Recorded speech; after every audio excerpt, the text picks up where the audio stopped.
Well, hello everybody. Welcome to Ring and Rant. We are up and away. Let me just turn the light on. Give me 1 second.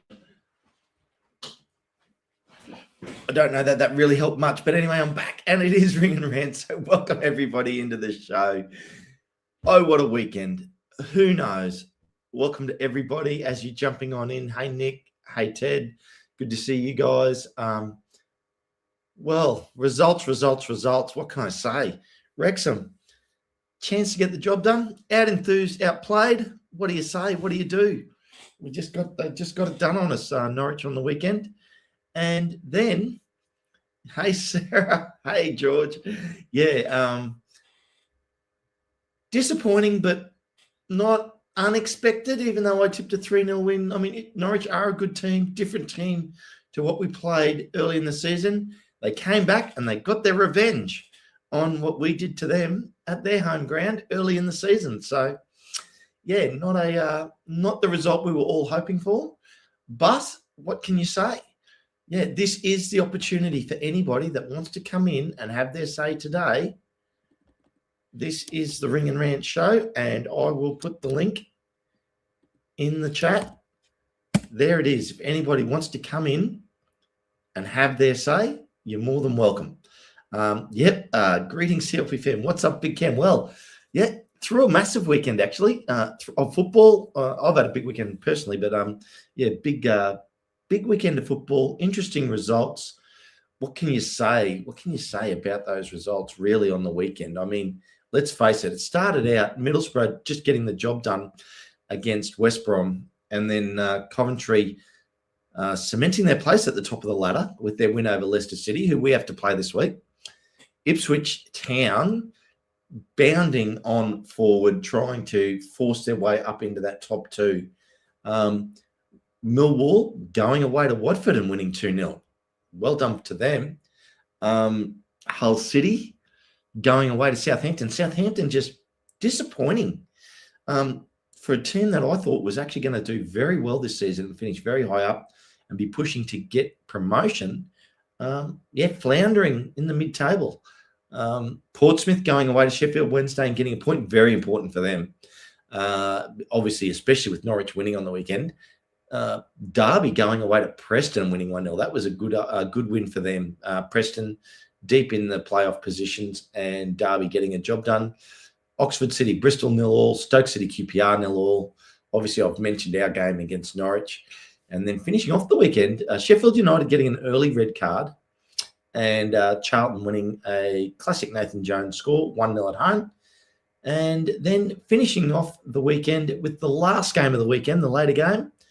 Oh, my God. Yes, Happy Duckman. Sheffield United getting 2 red cards. Yeah, crazy. So Charlton absolutely should win that match. But Swansea and Birmingham. Birmingham. Travelling away is just not in their DNA this season. So, yeah, not good for them, unfortunately. But they did manage to salvage a point, which is more than what we did on the weekend. So, yeah, what can you say? So, yeah, that is the wrap-up of the games on the weekend. What did that mean for the table? Well, yeah, for the table, very interesting because, there are teams that I'm just going to bring up the table for everybody. So just give me 2 seconds here and I will bring that up. Nope. And I see you, George. I'll bring you in 2 seconds. And before bringing up the table, you ready? You thumbs up. You good to go, George?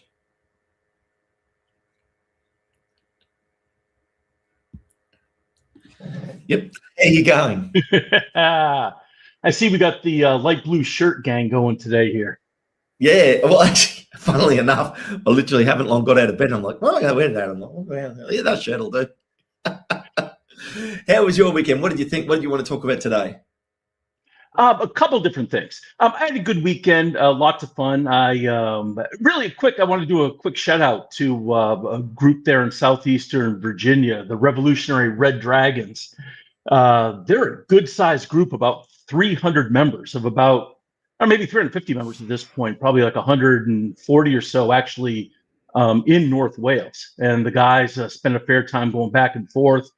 They have a local place there called the Fiddle and Pig in Smithfield, Virginia. Right. Yeah. It's sort of just outside the historic triangle of Virginia, which is where the first English colonies in the United States were. So there's a fair bit of English themed stuff in this area. And the group's actually based out of Yorktown, and had a lot of fun with those guys. The publican who runs the Fiddle and Pig seems to be primarily a Tottenham fan, but when you show up on a Wrexham game day, he's in full Wrexham gear. They have the Welsh flags up, and the place is rocking. So yeah, lots of fun. Glad I was able to find those guys and see that there's a good amount of support for Wrexham in Southeast Virginia, which surprised me a little bit. I thought it would be all around like the Washington, D.C. area, where you have a much denser population. But yeah, fun stuff there. I got a couple things. The reason I came on today was one thing that's been bothering me for a while. But before I get into that, I just want to say that, yeah, I was a little bit disappointed. I posted in a few places that I was worried about sort of the banana skin or banana peel effect here with this particular games. The night before, when I saw the interviews with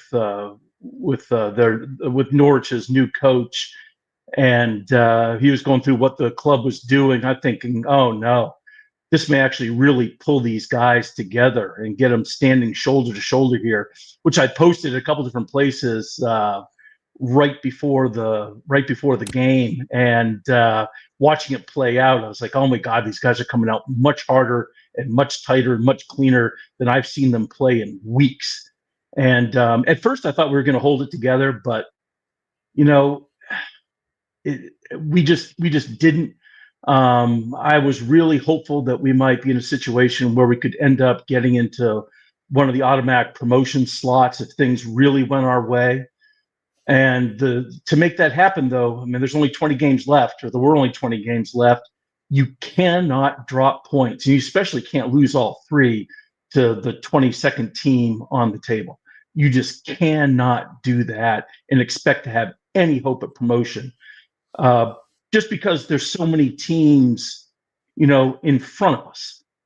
It's not like the number of points we're behind. It's the number of points multiplied by the fact that there's 8 or 9 teams fighting for that spot. If it was just one other team, decent chance they might choke or fall off a little bit. I mean, you're a golfer. I mean, you see this in the major tournaments.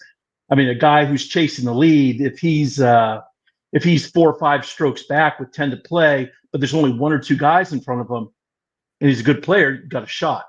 If you're doing the same thing and you got 12 guys between you and the leader, statistically, your chances drop almost to the floor. So not good. So that's one thing that disappointed me. It's tough to say who's to blame for that. In the end, I think I have to come down more, for some reason, Parky not having them completely ready to go that day. Because I'm not sure what else to blame it on. I mean, they didn't seem really ready for any sort of real fight. I think they were hoping they were going to go out there, get a quick lead, and just sort of bulldoze this team, put them to the sword, and they'd be gone. But that's not the Norwich we came up against. We came up a Norwich team that came for the fight. And I think that put us back a little bit. And for some reason, in that second half, we just did not seem prepared or ready to deal with it. And I'm not sure who can really be blamed for that other than Parky. I mean, if there is any blame at all, and I know a lot of people say it's just sort of football, but I don't know. What do you think about that, Ken? Yeah, no, you've made some interesting points. Yeah, I mean, and Norwich under Philip Clement he's transformed that team. And I think actually the whole Armstrong drama, I think you nailed it right on the head. It's galvanized that side. Now, the other thing too is Norwich, very young side and very athletic, so very quick. And we were struggling with their pace through that match, like for them hitting us on the rebound. So yeah, I think, and they made the most of their opportunities, which was good. And I did think it was going to be hard for us to break them down and score this week. Only they've become a lot more solid in defence. And on our side, I'm going to put one out here now. Kabore, who I love as a player, plays very forward and exposes his side of the field from a defensive point of view, which creates opportunities for the other team to get forward on the rebound.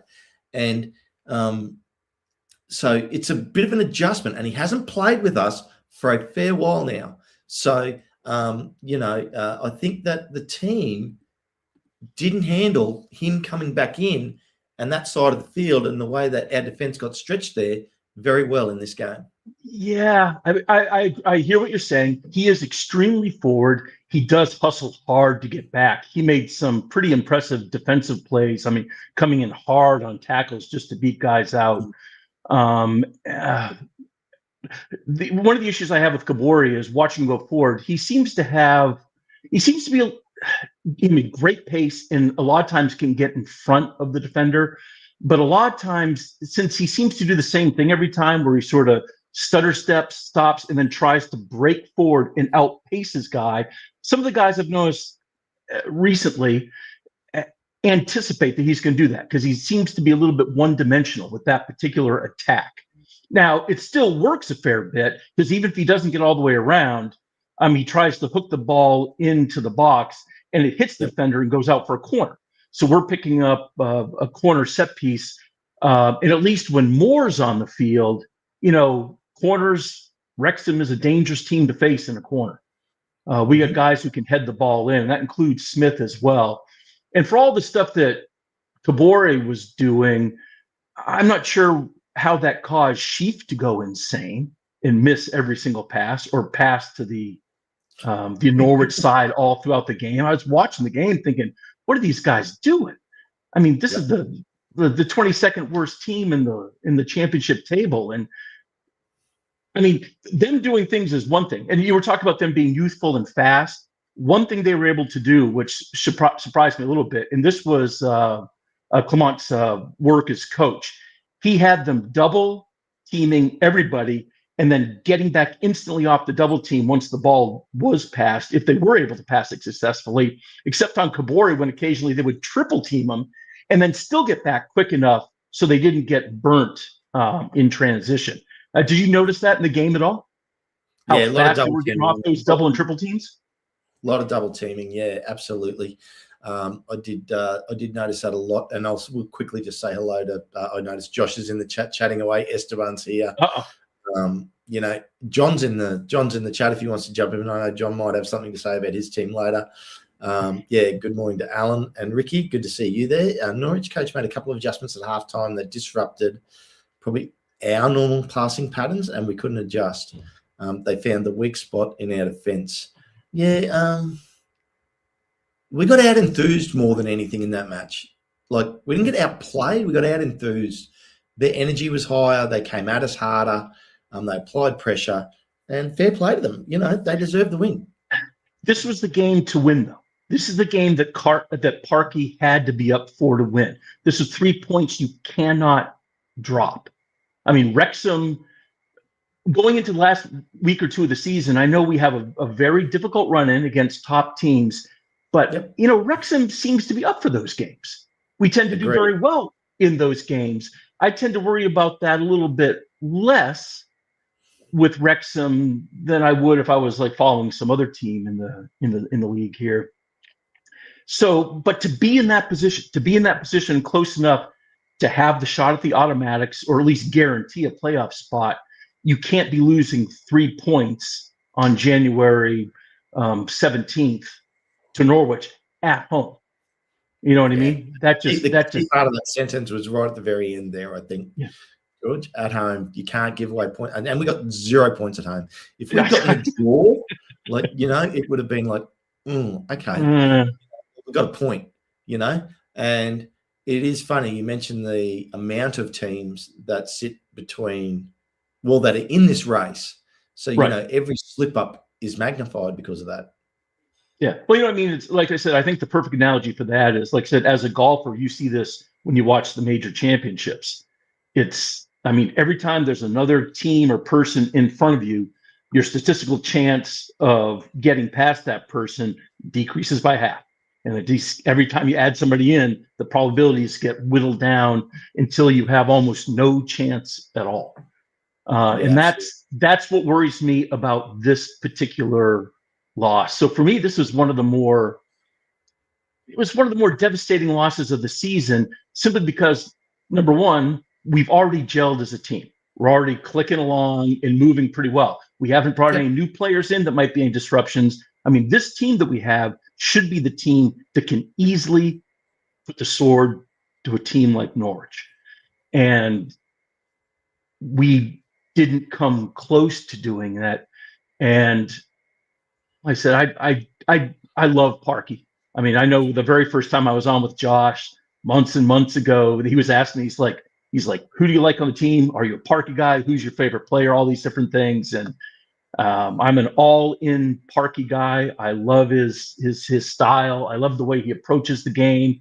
And normally he's too well researched and too disciplined to have something like this happen. So I was a bit flabbergasted by the end of the match.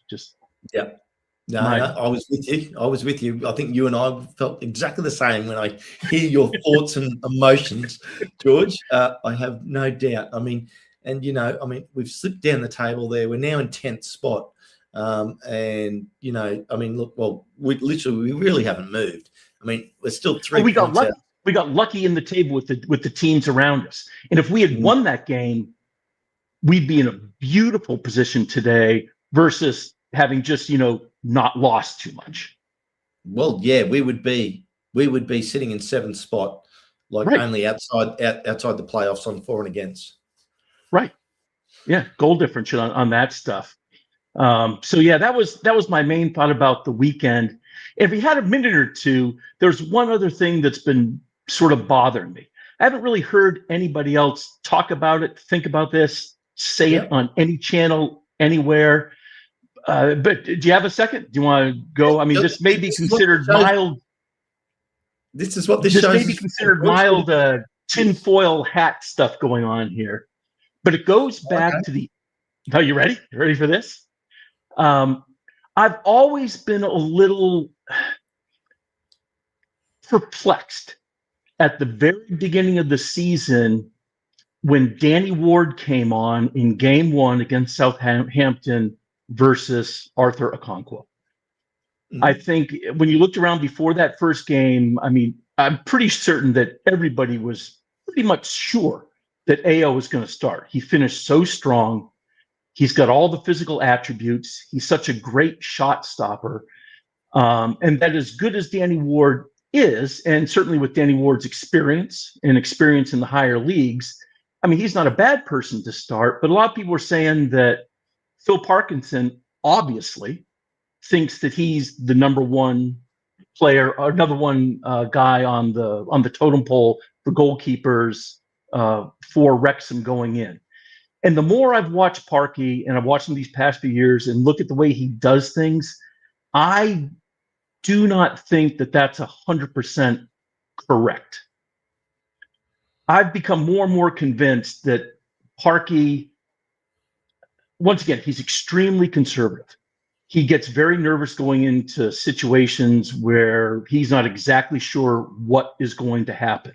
I think he carries a few scars from previous coaching runs in the championship. And I think that having Danny Ward in there, besides giving a very experienced person for Arthur to work with and Arthur to sort of play against and really sort of push Arthur, which I do believe is true, I believe he looked at Danny Ward as somebody who could essentially take the fall if the team didn't come out playing really well at the beginning of the season, because he just didn't know. It's a brand new team. They've never played together before in a real match. You got 13 new guys out there. And Parky, does he really know what's going to happen in that first game? And I think he had Ward go out there because in Parky's mind, AO is the number one guy. I think for the entire team, I think for the ownership, I think for the CEO and the management team, and I think for Parky, AO is the future of the team. I think they look at him as somebody who has the really, really high ceiling, as a person they want to develop. And I think the reason that Ward started those first few games is Parky was afraid that something would go horribly wrong and AO would get obliterated out there because the team was letting in 30 or 40 shots in a game, and it would destroy his confidence. And I think Parky was more afraid of that than anything else. And I think he also thought that Ward would be more than serviceable. And by playing him, he could Ward's almost like a sacrificial goat out there. If it works and he plays fine, great. If the team gets destroyed, it doesn't destroy Arthur's future. So I do understand that both things might be true, but that's something I've never really heard said. And the more I watch Parky and how conservative he is and how prepared he is for all this stuff all the time, I look at that and I think that I wonder if something like that was actually going on at that first part of the season. What do you think? Well, I think I'm glad you've pulled down the foil on the windows behind you for the theory. First off, the tinfoil theory. It's an interesting theory. I think actually it's interesting, and I've been watching some comments come down. I think I don't see any comments on my side here, obviously. That's okay. But I'll give you the John's one here. I think hits it. I think you're overthinking it. Parky wanted someone with experience at the start of the season compared to a keeper and a team who hasn't played at the same level. If you get me now, I'm with John on that. My theory on that is that with a big influx of new players, he needed the keeper to be the general at the back and someone who's had experience running those, organising the backfield. And I think that's why he went with Ward. And to be fair, Ward's resume probably demands that he should have got the start, like the first bite of the cherry.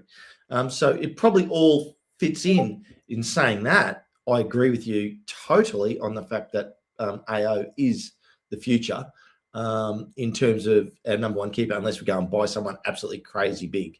So, and AO, you mentioned it, a shot stopper, absolutely fantastic. So, yeah, I'm not gonna agree on the conspiracy theory thing around, the fall guy.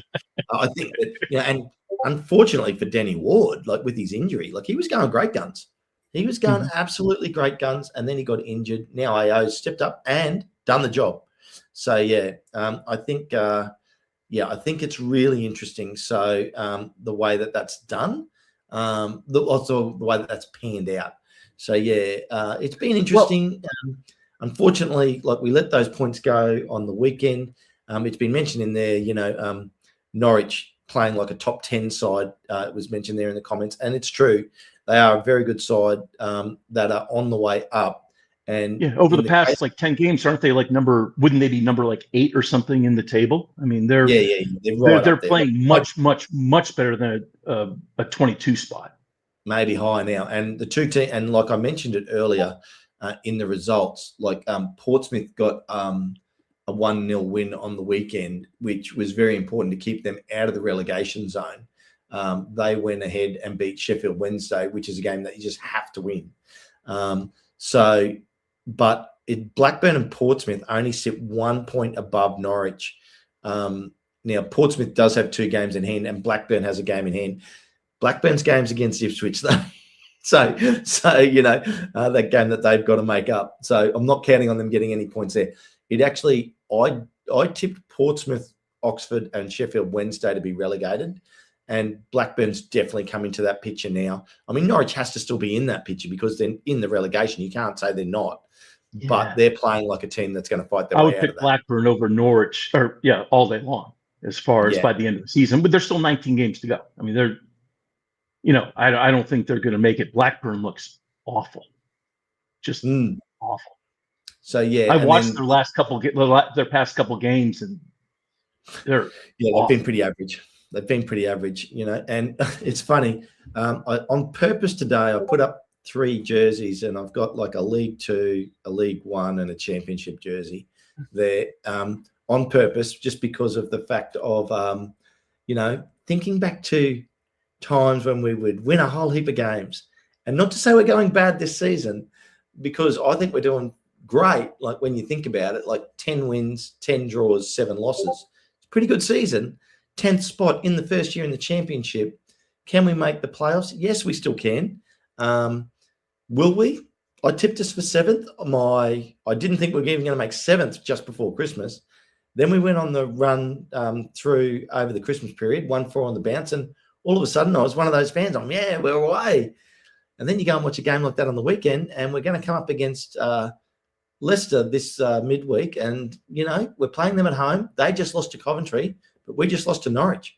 So we've got to turn our form around at home this week.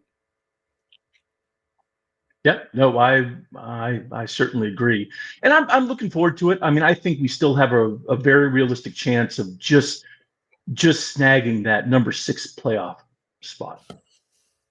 Okay. And to get back to AO and Ward here for just 1 second, it'll be interesting to see what happens now that they're both fit. See what Parkey actually does. If he leaves AO in, I don't know. I'm going to go back to my conspiracy theory a little bit.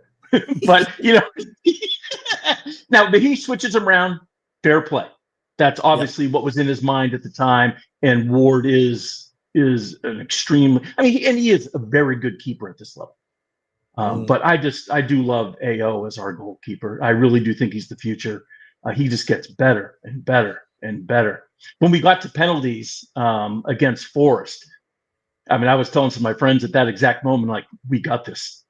We got this. I mean, they have a very good keeper, but AO, I mean, I trust AO in penalty shootouts over anybody in the league. I really do. Yep.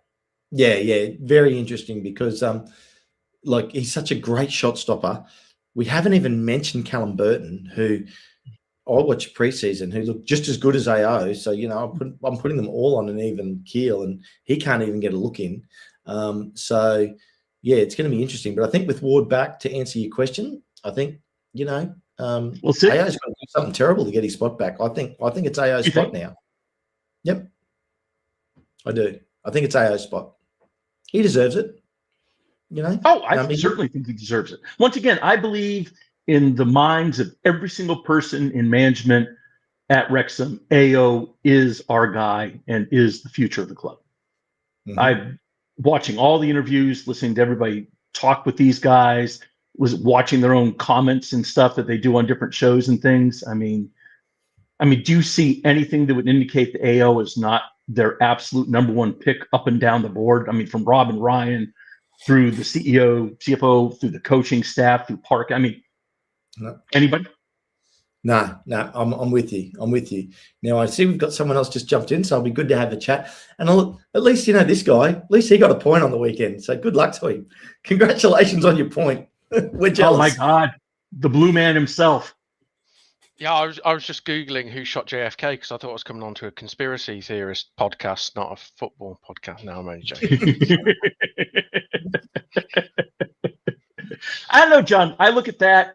I thought about it a while, and finally I was like, I got to get this off my chest. I got to tell somebody who will only laugh at me a small amount.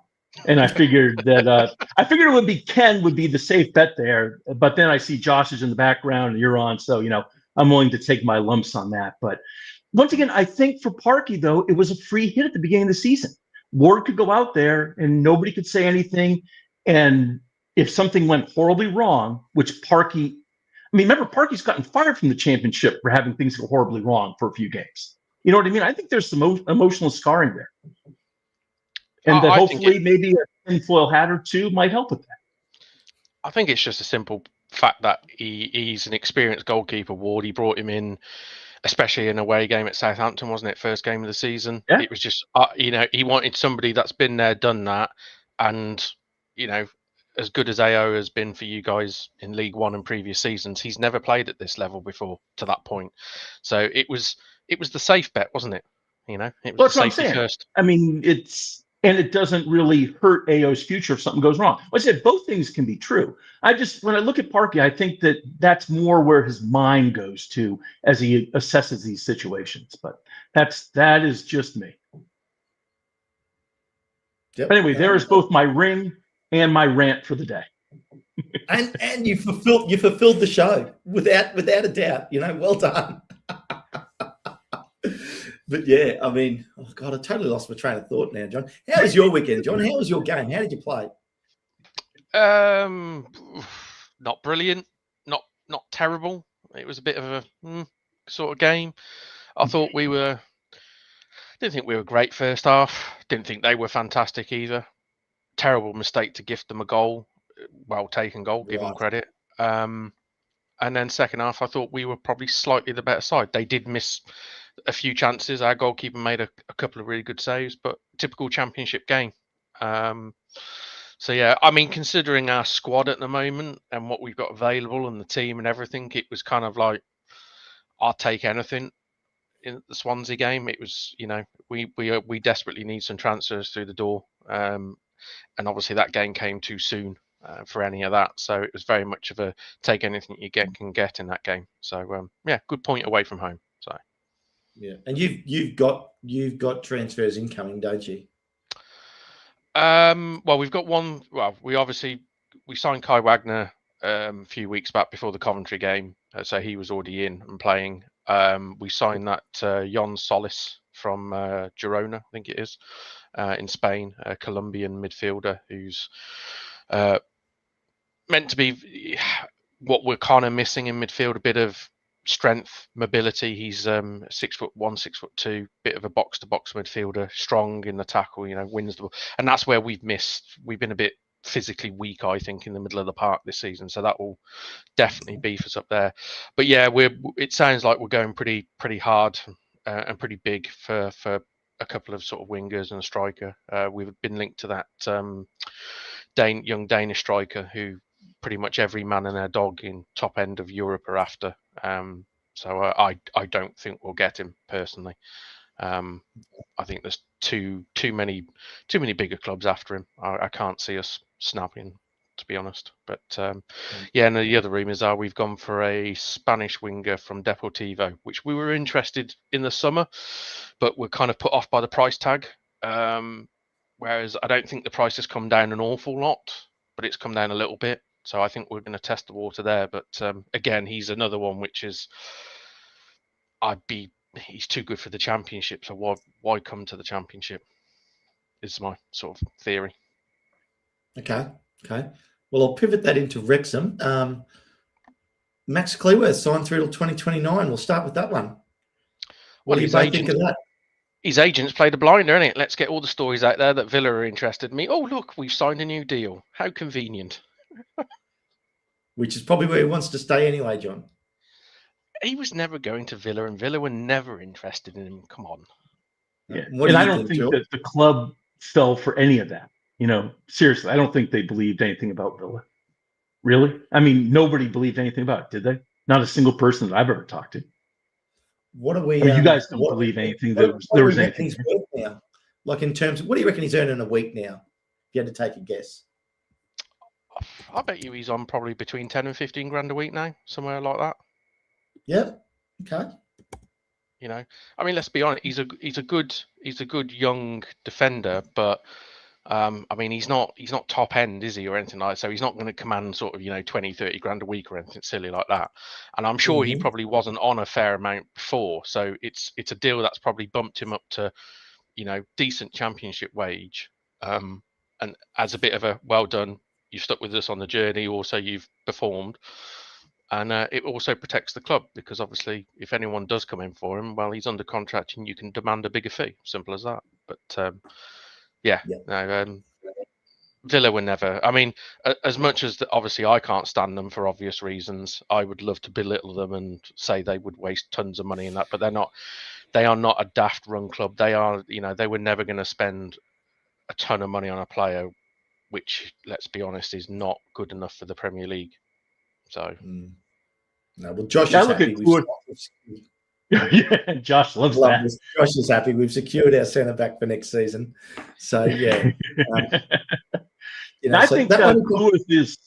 I just say just quickly. I think Cleworth is probably more. He's like a $4, $5, $6 million player these days on the open market. He's probably somewhere in that range. Like John was saying, you're probably 13, 14, 15, 16 grand a week. I mean that's reasonable and it's deserved. He's earned it, and I think that's reasonable. But no way is he a $20 million player, at least to my eye. At least he's doing well then for a 23-year-old. Congratulations to him. Yeah. I was not earning that money when I was 23. I'm probably not earning that money now. No, and if we're being honest as well, I mean, I know people say about links of Villa and all that, but there aren't any defenders really in the Championship which have been linked to Premier League moves realistically, are there? There isn't any in the entire division that really stand out as what you look at them and go, they're a Premier League player.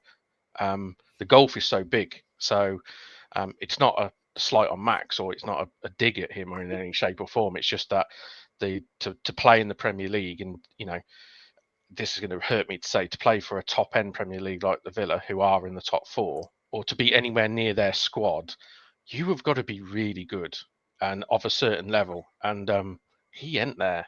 So yeah, that was like I said, that almost, now he signed a new deal, all that noise kind of makes a lot of sense, where that's that to me feels a little bit agent. Let's put a few noises out in the market, let's drive a little bit. It enforces his hand when he goes back to the club and say, oh, apparently Villa, blah blah blah. Hey, it might have got him an extra 2-3 grand a week on top of what they were offering. I don't think anybody at the Wrexham club fell for that. They have a professional back room, from what I can see. I think you're very naive if you think football clubs that don't unfortunately get blackmailed like that by players in this day and age. Under Wilmanson, I think they're a pretty tight group there. But then again, I mean, certainly could be wrong about that. But it was just so transparent. I mean, has anybody talked to anybody who thought that was real? Yeah. And if we don't think that, I'm certainly a professional. The club doesn't think that. No. Okay. Well, next one, clearing space out in the squad. James McLean, gone. Should have done it last season. My thoughts exactly. George? It was a nice send-off. I liked the stuff that McLean said in his interviews and posted. I think it's good. I'm not overly unhappy that he didn't leave in the summer transfer window. I mean, I think this is fine. We did use him a few games here in the spring here. Well, not in the spring and the fall here, but yeah, he had a couple decent crosses and a couple assists. I mean, he helped a little bit. Okay. And once again, that's the guy that the club. You're a nice guy, George. I'll let you have that one. I tried. I'm remembering all the times he got beaten in defence, but that's okay. I think the club, more than anything, I think what the club did was they knew they'd upset Josh by re-signing Max, so they thought they'll do him a solid and get rid of Macca. Let me ask you another question here, Ken. Do you think, the club does stuff like this, like I said, the extended contracts at decent money. Do you think this sort of treatment of players has any effect on bringing new players into the club? Higher level players coming and looking at the club? Do you think that affects it at all when they see that at least the club, if I do something and try to be a good participant here, will at least have my back a little bit compared to a lot of other clubs that might just be completely cutthroat? I see John probably doesn't agree too much, but doesn't agree. I can see John doesn't agree with it. It's an interesting thought. What I do think is that Wrexham's in the envious position in the last few years of climbing the league. So when you're signing a player like Macca and extending his contract relative to where they are now compared to where they were, that contract is peanuts. So carrying that guy for an extra 6 months, it doesn't mean a big deal. Yeah. It's a big deal going the other way when you're coming down from the Prem into the Championship, or from the Championship down to League One, you've got a whole heap of accounting headaches. But heading up the leagues, it's not really an issue. Also, if you get to the end of a contract for any player, depending on their age, obviously, and their time in their career, I'll just use $2 million as an example. A $2 million player that you extend for an extra year or two, can you get some of that value back when you move them on or not? That's the accounting juggle that all these teams face. And what do you think, John? I think it goes against a little bit what you said earlier about Wrexham being a very well-run club. I think this is something which kind of paints them in a bit of a poor light, if anything, is that you've basically given a player an extension. Was it in the summer? Was it an extra year you gave him to just before the start of this league? And I'm not too sure whether the extension was in his favour and he was the one that got to extend it. But yeah. But essentially, it's you've given an extension to a player which wasn't good enough. Everyone knew he wasn't good enough for this level. He was barely good enough for the level before, and you've essentially had to pay him up to essentially pack him off to Ireland, so he goes off to a retirement home. Sounds harsh, but that's the reality of where it is. I just surprised. I mean, I know it's peanuts. It is peanuts, but it doesn't really, for me, it doesn't really set the club in a good light, in the sense that it almost feels a bit like a bad business. Oh, we've just given we've given an extension to a contract, and then a few months later we've had to essentially pay off the guy to just get him out of the club because actually we don't need him. Yeah. And if you're in the cutthroat business of football, somebody somewhere will turn around. I mean, I would expect somebody at the hierarchy of your club would turn around to the person who gave him that extension, or the extension, was saying, well, hold on, why did we give him an extension and then essentially have to pay him off after, didn't we think of this? Did this not come into conversation? Yeah, it's interesting though, John, because look, there's a couple of people, Hipcam is saying here, I think it's been said earlier in the doco on the pod or on a podcast, that players like the certainty around a long-term contract. Absolutely. So they can move the family and then get settled. Players have lives. And then the next one, here you go, John. You're incorrect. Straight up, John is incorrect. If the club looks after a player, of course it helps bringing players in, especially when they have the same agents. Victory to the Tin Hat Group. That part of the equation, when you're trying to, when you're doing deals with management and the manager says, well, look, this is a good club to go to. They do sign you on 2-3 year terms, 3-year terms. They give you options. A player's going to like that. To your point, John, I won't put words in your mouth. Your point there, I think, is saying, is it good business by the clubs to do it that way? And am I right? That's really your point, isn't it? Yeah, the point with Macca is why give an extension to a guy that isn't good enough, which is not going to play, which essentially then you've had to go back on your own and kind of say, well, we gave him an extension, but actually we've had to repay him up now because he's not good enough and we just want rid of him. So that's almost going to, to somebody to give him the extension, you've said he has a use to us as a football club. Then a matter of months later, you're actually saying, actually, he has no use to us and we've got to pay to get rid of him. And I understand what people are saying about long contracts, blah, blah, blah. Make no mistake, the reason why players sign for football clubs is money. Players, as much as players in public and on social media will say how much they love the club, and in documentaries, oh, it's wonderful. No, players are mercenaries when it comes to football, and it's about agents getting paid lots of money and players getting paid lots of money. That you guys pay well. It's a well-known fact. That's why players come to you. It's what we pay It's why players come to us. Yeah. Let's cover this off. We haven't paid Macca up. He's gone with nothing without the transfer fee. So the question is has his contract been paid out, or actually depending on, Derry, he won't be on as much money at Derry as what he was at Wrexham. I wouldn't have thought. There's just no way. He was contracted to the end of the season, so he would have been due to be paid up. So he'll be paid by Wrexham until June, and then he will also earn money. Or the difference, yeah. They would have just worked out a settlement, wouldn't they? They would have just said, you're contracted till summer, you are due this X amount of money between now and then. Here's 80% of that money, we'll let you go now, sort of thing, so you can go and sign for Derry. That's what they would have done. He wouldn't have walked away and got absolutely nothing. They would have had to have paid him off. Nor should he. Yeah, no, you know, nor should he. Nor should he. Yeah. So it's interesting, yeah, because no one knows. No one knows. No one can say exactly how that deal was done, because the only people that know is Paul McLean and his family, Wrexham management, and Derry management. They're the only people that truly know what's happened there. What we do know is that they agreed to a deal, and the player's happy to go because he probably knows he's not going to get to play at Wrexham. And footballers want two things. I'll go with John. One, earn as much money as you possibly can, because your career is finite. You know, so you've got to earn what you can while you can. Secondly, players want to play. They're the two things. And depending on each person's individual makeup, one will carry more weight than the other.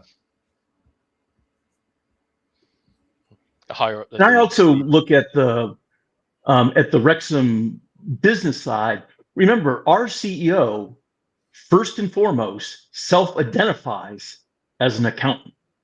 I mean, he's an accountant. I don't think this stuff gets by him at all. I mean, he's in there because he can actually do the accounting, plan out how stadiums and pitch upgrades and academies and training centers and all this stuff work together and do the math out over the next 10, 15 years and keep everything in line. I mean, when it comes to accounting and making money decisions over time, I trust Williamson over a lot of other people in the league.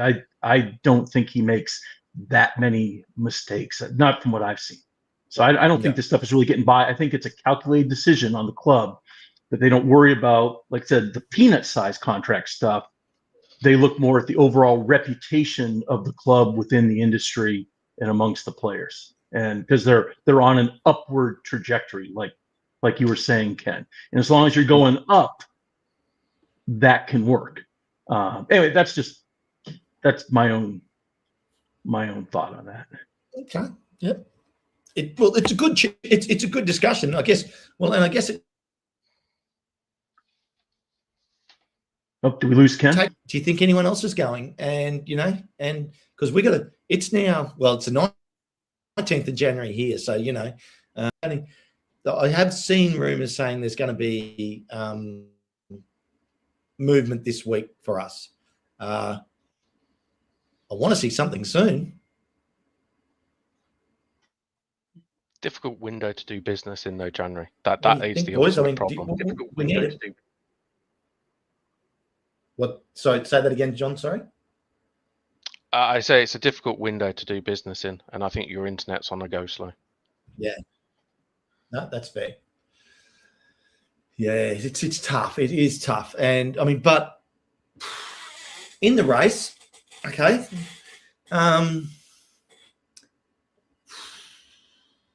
Are we going to make the playoffs? I'm going to stick with my original beginning of the season and say we finish 7th. I don't think we're going to make the playoffs. John and George. I'm going to let John go first, George, because, I want John to say we're going to go close to relegation, please. No, where do you think we're going to finish, John? I think you'll probably finish near us. I think we'll both be, I won't say mid-table, but, anywhere between 10th and 12th, around that area. I just look at us both and I think I've said it for a number of weeks and months now, we just don't seem consistent enough. I know you guys had that nice run. Was it 4 wins? Was it 4 wins on the bounce? In the league, yeah. 4 wins, yeah, and we've been a Prem team, John. Let's dine out on that for this. You can dine out. It's the FA Cup. No one cares. But then I think, as George mentioned earlier, you lose to Norwich at home, and you kind of can't do that. You can't. I know Norwich are in good form, and I know they're kind of in a bit of a false position, but you're at home and you're up against a side which have struggled this season. The way I look at it is, could you see a Preston, a Millwall, a Ipswich, a Watford? Would you see those guys lose at a Norwich at home? I don't think I do, if I'm being honest. I just think both of us have those 1 or 2 iffy games in us at any given moment. And I think that's what will put paid to ultimately that playoff rush towards the end of the season. I just don't think we're just not consistent enough. Yeah, fair call. And as John makes that comment, Preston lost at home to Derby on the weekend. But anyway, where do you think they'll finish, George?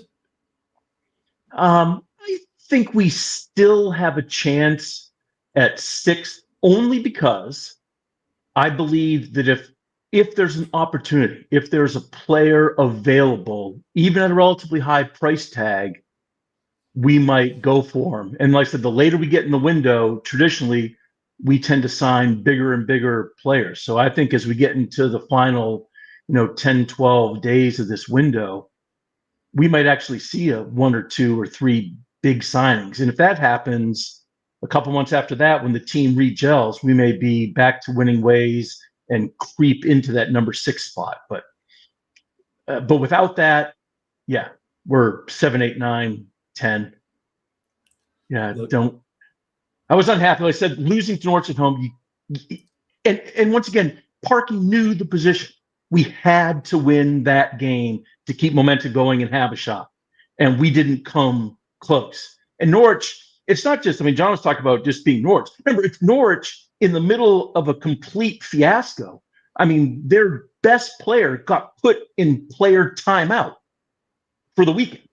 They're like, well, why don't you go sit with your back to the class in the corner with the under 21s, and we're going to go out and play. It was ridiculous, and we lost. That. Do I sound hurt? I feel a little hurt. The only thing I would say about that is I don't think Sargent's played for a number of games, and the guy that scored the second goal against you he has seemed to have been.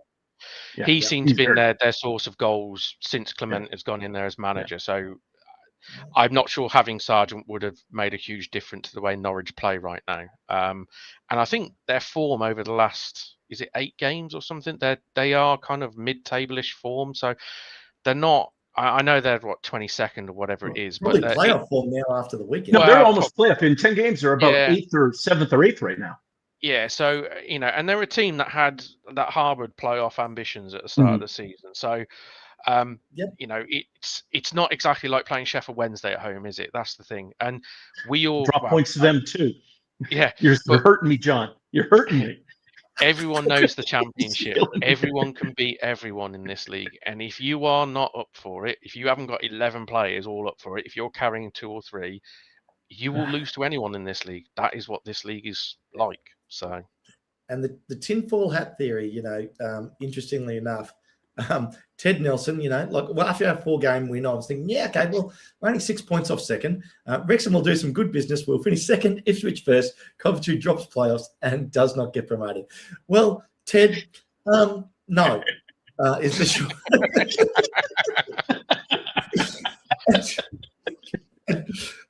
I love all our fans in the chat, and I'm just going to straight up go no, because Coventry now on the weekend, as scary as it is to say, with only now with 20 games to go and now 19 games to go, that win 19 games out is a very decisive win against a dangerous team who has been hot and cold and very disappointing this season. Leicester, Coventry got the job done. Have maintained their 6-point lead at the top of the table. We are now 15 points behind Coventry. We would have to win 5 games, and they would have to lose 5 games just for us to catch them. Remind me how many games they've lost this season, Ken? Oh, heaps, John. Heaps, 4. Yeah, I think I'm sure we'll touch on it on Champ Chat tomorrow, but this weekend was the first weekend I looked at that league table and went, it's 2 from 3 now. Coventry, Middlesbrough, and Ipswich. It's 2 from 3. I agree. That was the first time I looked at that league table and I went, yeah, no one's getting involved. It's 2 from those 3 now. That's it. The race is running. Millwall got a good win away, but they're just not the quality of those 3 teams, in my opinion. No. I watched the game on Friday night. It was Middlesbrough v West Brom, and I was impressed with Middlesbrough. And I have to say, since the new manager's gone in there, they look a little bit more of a scarier team, to be honest. I didn't think they would have the staying power to do it, but credit to them, they do look like a damn good side. I'm just loading up Ted Nelson's comments here. Don't get me wrong, Ted. I'd love us to be there. I'd love us to be there. It just ain't going to happen. And actually, that game, John, I watched it as well. And Middlesbrough were by far the better team for that whole game. West Brom took advantage of their opportunities to get it back to 2-2, and congratulations to them for doing that. But then when it mattered and the game was there to be won, it was only Middlesbrough that were going to do it. And they did. On the 90th minute, I was watching that game. That killed me as well. I was like, oh. It was killing me. I had a 1-1 draw in the footy tipping comp. I went and and they went and scored. I'm like, damn this. I was loving it because I predicted 2-1 was it 2-1 Middlesbrough? I think I predicted. So yeah, I was and of course it was West Brom. So and the other thing we need to take, as good as it was, Middlesbrough play well. That was their manager's, West Brom's manager's first game at home. So that was a really tough game for Middlesbrough to go into. So credit to them. That's it's a hell of a result. No, you did well. You tipped a 2-1 Borough win. You started the weekend on fire, John. You had a 2-1 win for Borough and a 2-1 win for Leicester. Mm-hmm. Well, with Ken doing the math, is it really going to count? It doesn't matter. No. I could get 5 results all spot on and still end up with 2 points. It's just the way it goes. Well, luckily for me, John got both those games right to start the weekend, but still got no points for it. Hate to see it. I predicted you guys to win and you let me down. So you guys can't even come through to me. Sharing the pain. Don't worry about you. I predicted us to win 3-0. Geez, I was close. I had 3-0 as well. Terrible. But, yeah. You did tip yourself to win though, John. I just thought we'd won 2 in the spin, and I just thought, I fancied us a little bit, and then we conceded a stupid goal. But then again, the one thing I didn't realise until like 5 minutes into the game, the commentator comes up and says, "Well, Swansea have won the last 5 home games on the spin," and I was like, "Oh, brilliant! That's fantastic." One of the worst away sides going to actually one of the best home form sides at the moment. So, not a good recipe. No. I from that point I went, "Well, anything's a bonus now, really." So, how about Charlton? Sheffield United, 2 red cards, and Nathan Jones goes, "No, I don't care. You can get 7 red cards. We only win 1-0. That's all we do." Did you see the incidents, by the way? I have not. No, I have not seen it. The first one is a stonewall red card, absolutely all day long. The second one is a little bit, he sent him off for a deliberate elbow or an elbow, and I can see why he's done it, but I'm a little bit, that seems a little harsh for my liking. At least the ref was going to get out of the ground safely by doing that. Yeah. I mean, I think the sending off kind of mask it, but that's a huge victory for Charlton because they're in a they're in a dogfight right now, and that's a massive 3 points for them. So, and of course, Lyndon Dykes, who they signed off us midweek, comes off the bench, sets up the winner. So, at least he's doing something for some teams. I don't care what he does, to be fair. So. John, I'm going to say it right here now. Sometimes I love the attitude with some of your comments. It brings a massive smile to my face. I'm just harshly realistic, I think, is the way. I just there's no filter. There's no sort of If a player's crap, he's crap. I love stirring the pot, especially on social media with fellow Blues fans. That it's just sometimes a spade just has to be called a spade. Biggest disappointment of the season for me so far, Southampton. Yeah, I'll go with that. Now I'm saying that they're on 33 points, so they're sitting in 15th spot, 8 wins, 9 draws, 10 losses, more losses than wins. No way I would have thought that at the start of the season. And the first game should have been a loss. Well, yeah. They're just it's mad, isn't it? Yeah, you look at that squad, and I think I've said it many times in Champ Chat. You just look at the squad on paper, and you look at the team that plays it, and you just kind of go, "How are they not How are they not fighting for automatic? That team and those players walk into every other team in this division without a doubt, and it's just like, yeah. The question I have, Switch in those guys, yeah. Close second place. Yeah, Leicester. I think you have to take into consideration the off the pitch stuff, which is I know it doesn't.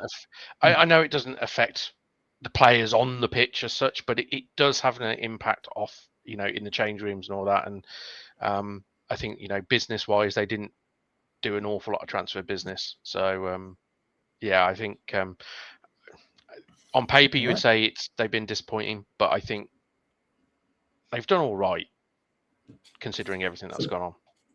Surprise teams of the season? Hull? Yeah. I got to say, my surprise team of the season, at least when we were going into it in the summer, is going to be Coventry. I mean, they started much stronger than I thought they would, and they maintained. I mean, for me, it's Coventry. I'm expecting Josh to pop up in the chat in a minute. You just set him up there to just Traditionally, Coventry slow starters to the season, John. Yeah. Yeah, I'm going to say when they started off like a train, I kind of sat there and oh god, because they're one of those sides. Once they get going in this league, they always seem to sort of continue that for but they don't usually start playing till sort of Christmas time is usually when they start. So yeah. Okay. Yeah, not this year. Second best goals scored for the season, 45 by Ipswich, who have played one less game than Coventry. Goals for Coventry, 59. 14 more goals. That's a good season. Not recently, not on recent form, but yeah, that first half of the season, just on fire. The team they really hurt was who's in fourth position is Millwall. I'm pretty certain it was a 5-0 victory that day. It's 5-0 or 5-1. It was, I still thought Ipswich will catch Coventry, and I'm going to stand by it. They got the team. I think they can still do it. They got the team to do it. If anybody can. They're the only ones, I think, who have a realistic shot.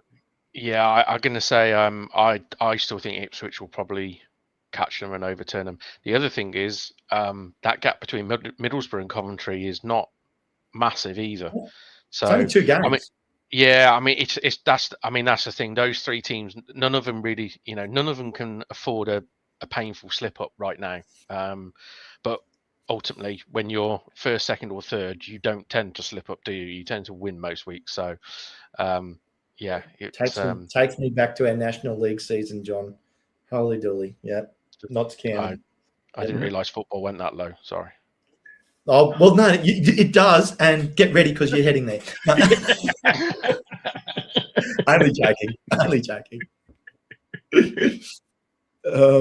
Yeah. So I mean, look, it's this is why I think people rate this the best league to watch in the world.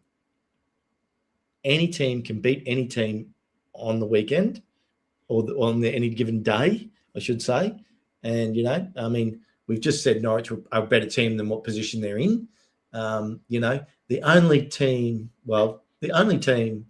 and they have reason to be this way, is Sheffield Wednesday. They're just so decimated with everything that's happened to them. I mean, we do have, and, I'm not trying to be mean against any team. Oxford United are looking like a team that will be relegated. Beyond that, nothing is certain. Blackburn's right down there. And those are my 3. But they got so many injuries is why they're right down there. Take their injury problems away, and they've got another 6 or 8 points, and they're in the middle of the table. I still worry a little bit for Portsmouth, if I'm honest. I'm tipping Portsmouth is a team that goes down with Oxford and Sheffield Wednesday. That's me. Yeah, I think George's Blackburn. Blackburn is my 3rd. Yeah. I would say probably I would agree Blackburn right now, but I do worry about Portsmouth. I think Portsmouth do struggle to score goals, and they struggle to keep them out the other end, which is usually a critical problem to have. And Norwich did themselves a massive favour to close that gap on the weekend.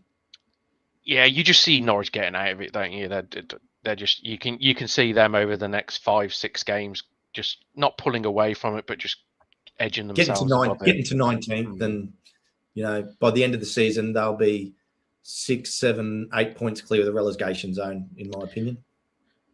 Yeah, I think the thing is, 19 games left. I think you'll probably, when it gets down to like 10 games left, you might look at the bottom, and I think at the moment you could see it could be a bunch of teams involved, minus Sheffield Wednesday, of course.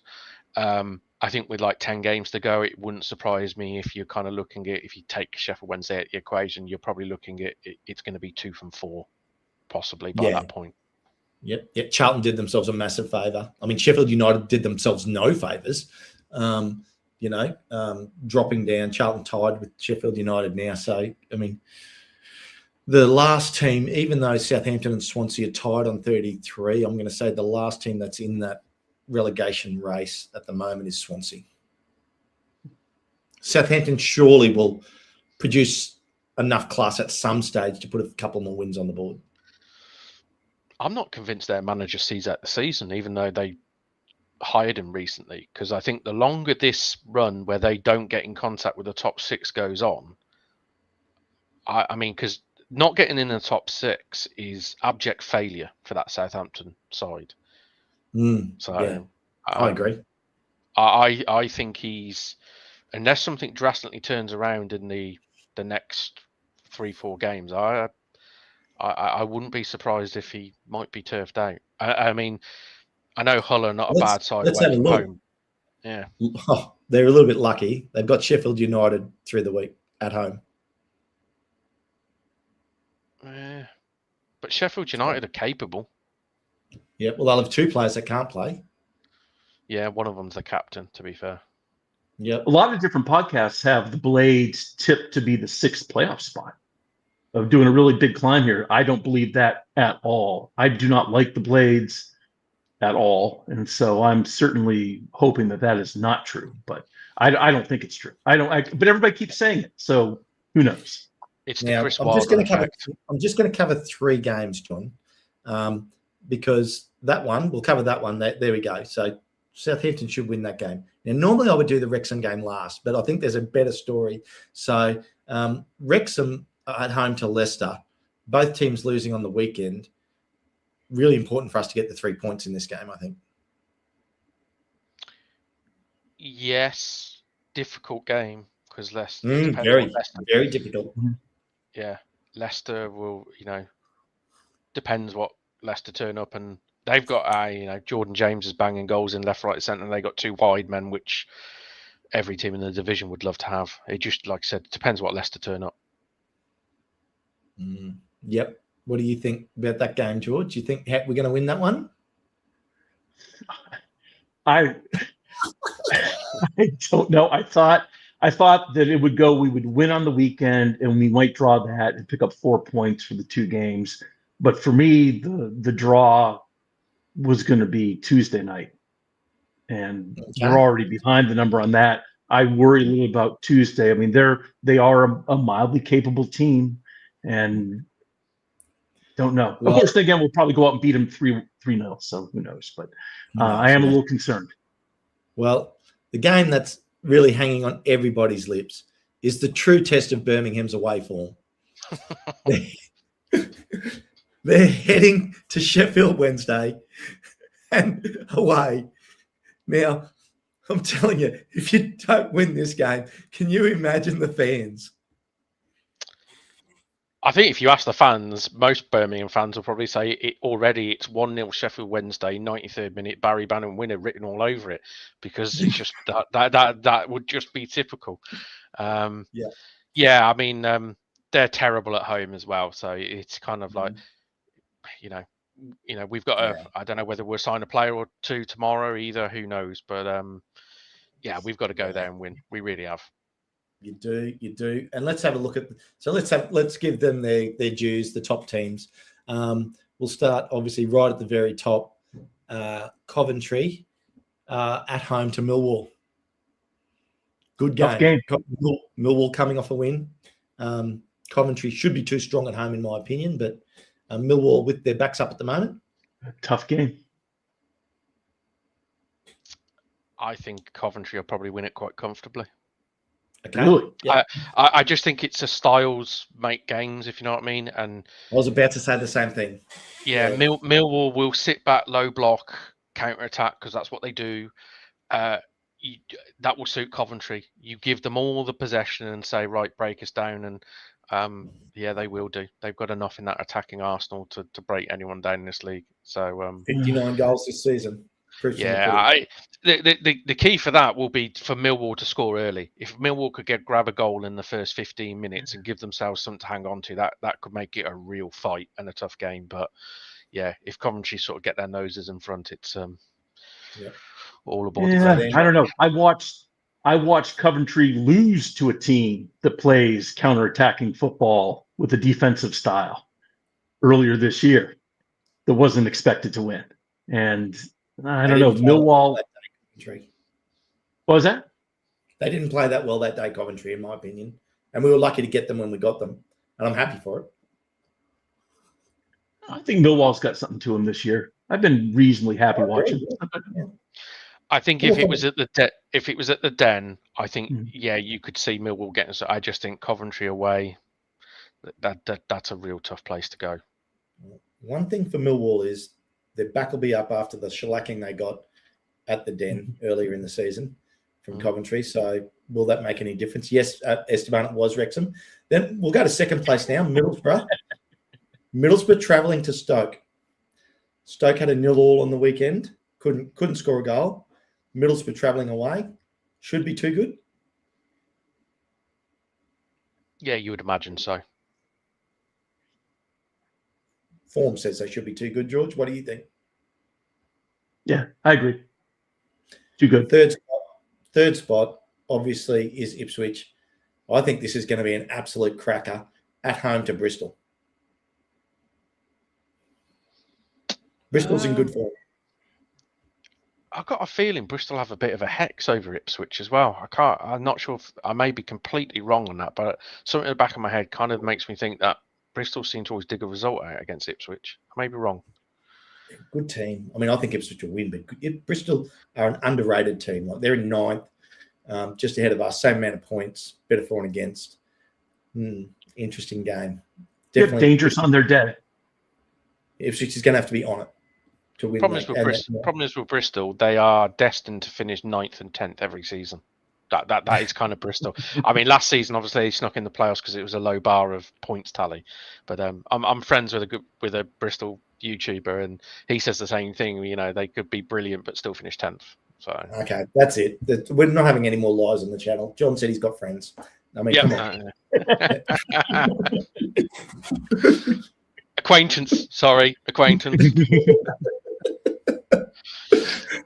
Yeah, so I think that, I mean, look, some interesting games this weekend for the top of the table. I mean, interesting games all around because it's so tight, and people will move around. I mean, I just think you got to battle your way through and get your fair share of points and get to those last 10 games, and that's the run home. If you can get some in the back, great, but as long as you're there or thereabouts. Yeah, I mean, from us, it's very much of we've got I would say quite a depleted squad right now. Our first 11 almost picks itself because, well, quite frankly, we don't have anyone else. I think we had 4 kids on the bench against Swansea. So we're very reliant upon doing some transfer business. So this week we've got obviously Sheffield Wednesday away and then Stoke at home on the weekend. So it's kind of like those 2 games I just think we just need to get through them and get as many points as we possibly can. And I do think we need probably a bigger week off the pitch in the transfer market than we do on the pitch this week, I would say. No.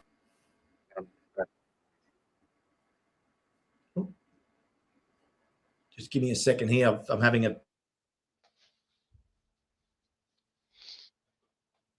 glitch.